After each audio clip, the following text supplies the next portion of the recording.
یہ جو موضوع ہے اتحاد ملت ضرورت و معنویت بڑا ہی اہم موضوع ہے، اور اس موضوع کو بار بار ملت کے سامنے، علماء کے سامنے، ان کے سامنے آنا چاہیے۔ اس کے جو مختلف گوشے ہیں اس پر گفتگو ہونی چاہیے۔ قرآن کریم کی یہ دو آیتیں جو سارے سورہ آل عمران کی ہیں، آیت نمبر 102 اور آیت نمبر 103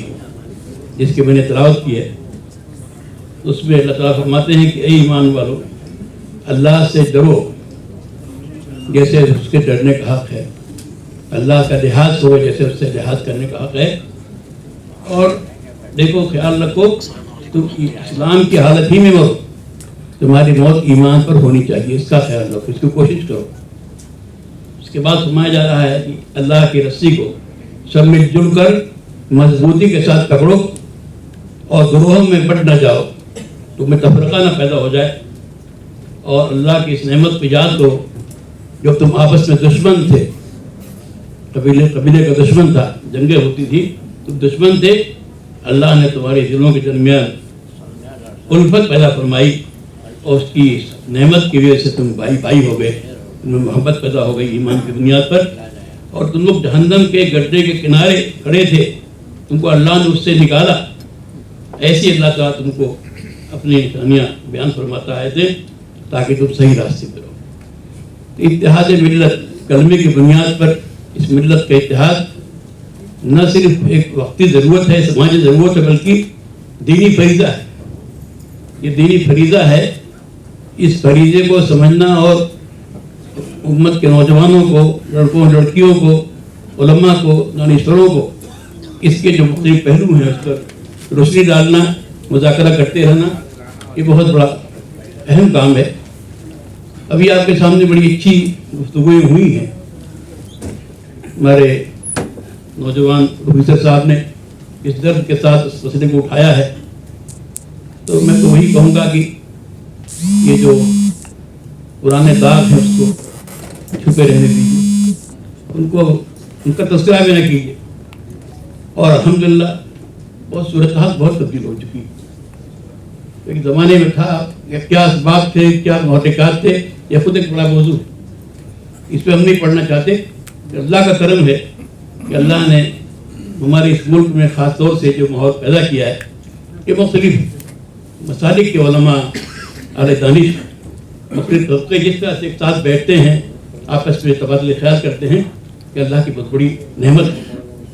مجھے اس کا احساس جب باہر میں جاتا ہوں مختلف ملکوں میں، تو وہاں لوگ اس طرح کرتے ہیں کہ اللہ کی بڑی نعمت ہے آپ کے اس ملک میں کہ سارے مسلمان کسی مسلک کے ہو،